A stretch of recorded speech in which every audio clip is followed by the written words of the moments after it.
Bismillahirrahmanirrahim. Assalamualaikum warahmatullahi wabarakatuh. Halo semuanya, semoga kita selalu dalam keadaan sehat dan selalu dalam lindungan Allah Subhanahu wa Ta'ala. Baik, pada pertemuan sebelumnya kita sudah membahas mengenai teks laporan hasil observasi. Ibu ingatkan kembali bahwa teks laporan hasil observasi merupakan teks yang berisi atau memaparkan fakta-fakta dari hasil pengamatan. Observasi merupakan pengamatan. Maka dari itu, dalam teks laporan hasil observasi, semuanya berdasarkan fakta, bukan hasil rekaan apalagi opini ya. Pada pertemuan kali ini, kita akan membahas mengenai struktur teks laporan hasil observasi. Ada 3 struktur dalam teks laporan hasil observasi. Yang pertama itu adalah definisi umum atau pernyataan umum atau nama lainnya klasifikasi. Nah, pada bagian ini memuat definisi hal yang diobservasi, kemudian kelompok kelas, keterangan umum, dan berbagai informasi tambahan mengenai subjek yang telah diobservasi. Pernyataan umum dapat berisi informasi umum mengenai nama latin hewan, asal-usul tanaman, jenis kelompok, dan sebagainya. Jadi, pada bagian definisi umum atau pernyataan umum atau klasifikasi, ini memuat mengenai definisi dari subjek yang kalian amati atau yang kalian observasi. Nanti akan ada contohnya. Kemudian yang kedua adalah deskripsi bagian. Pada deskripsi bagian merupakan perincian bagian-bagian yang membentuk kesatuan hal yang dilaporkan. Misalnya, jika kalian mengobservasi binatang, di dalam deskripsi bagian ini mencakup ciri fisik, kemudian habitat, makanan dan perilaku. Sementara itu, perincian bagian-bagian tumbuhan dapat berupa ciri fisik bunga, akar buah, dan sebagainya. Perincian manfaat seperti kandungan nutrisi pada buah dapat dipaparkan juga pada bagian ini.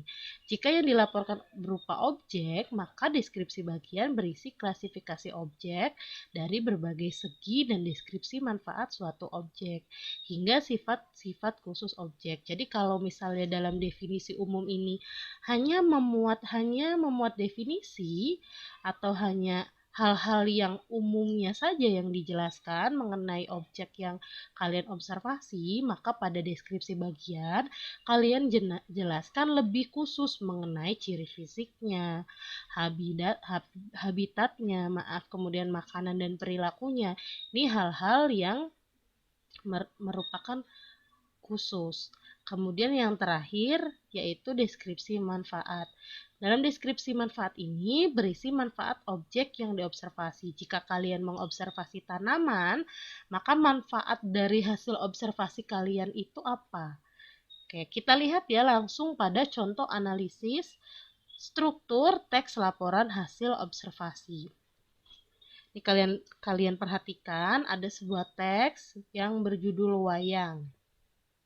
Silahkan sembari dibaca dengan saksama ya.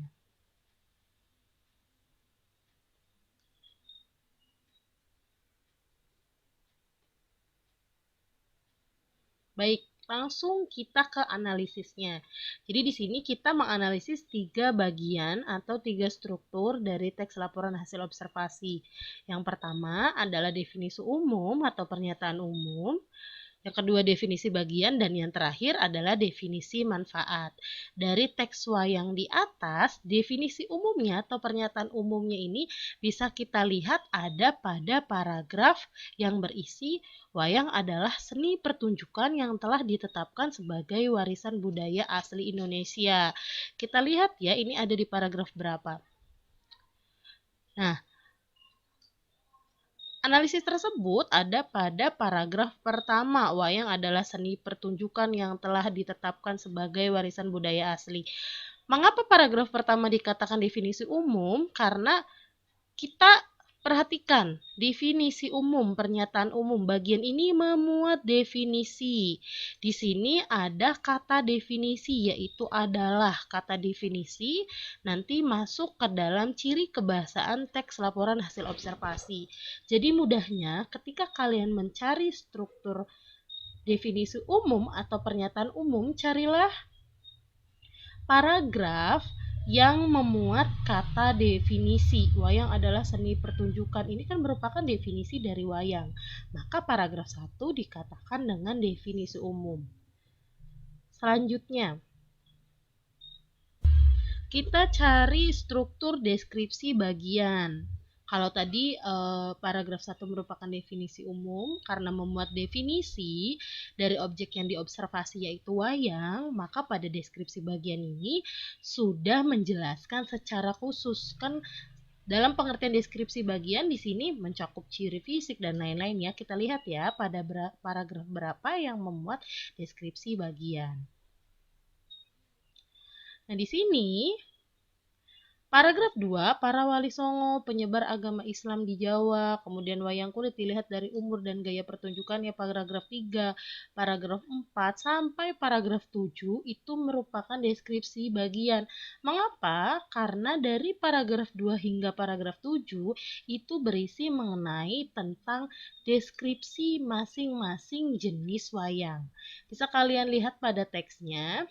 Para wali songo, penyebar agama Islam di Jawa, sudah membagi wayang menjadi 3. Kan ini jenis-jenis ya. Tadi deskripsi bagian itu berisi mengenai ciri-ciri fisik, jenis-jenisnya, hal-hal yang bersifat khusus atau menjelaskan lebih jauh dari objek terus yang diobservasi, dari subjek yang diobservasi, maaf. Kemudian pada paragraf 3, wayang kulit dilihat dari umur dan gaya pertunjukannya pun dibagi lagi menjadi berbagai macam jenis. Ini deskripsi bagian.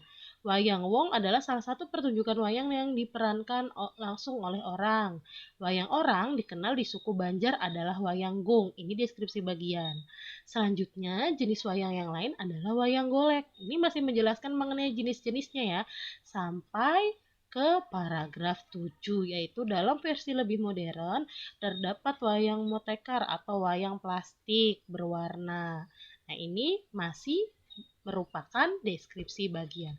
Terakhir adalah deskripsi manfaat. Deskripsi manfaat berisi mengenai manfaat dari subjek yang diobservasi. Nah, dalam deskripsi manfaat itu berisi mengenai manfaat objek atau subjek yang diobservasi. Di sini kan objeknya adalah wayang. Maka manfaatnya bisa kita lihat pada paragraf ke-8, paragraf terakhir. Semua jenis wayang di atas merupakan wujud ekspresi kebudayaan yang dapat dimanfaatkan dalam berbagai kehidupan, antara lain sebagai media pendidikan, media informasi, dan media hiburan. Wayang bermanfaat sebagai media pendidikan dan seterusnya. Ini merupakan manfaat dari wayang, maka manfaat dari objek yang diobservasi. Maka paragraf terakhir merupakan struktur teks laporan hasil observasi dengan yang dinamakan definisi manfaat. Ini adalah struktur teks laporan hasil observasi, juga cara menganalisis struktur pada teks laporan hasil observasi. Baik, sampai di sini untuk pertemuan kali ini. Selanjutnya, kita akan membahas mengenai analisis kebahasaan teks laporan hasil observasi. Semoga semuanya selalu sehat dan tetap semangat. Kurang lebihnya Ibu mohon maaf. Wabillahi taufiq wal hidayah. Wassalamualaikum warahmatullahi wabarakatuh.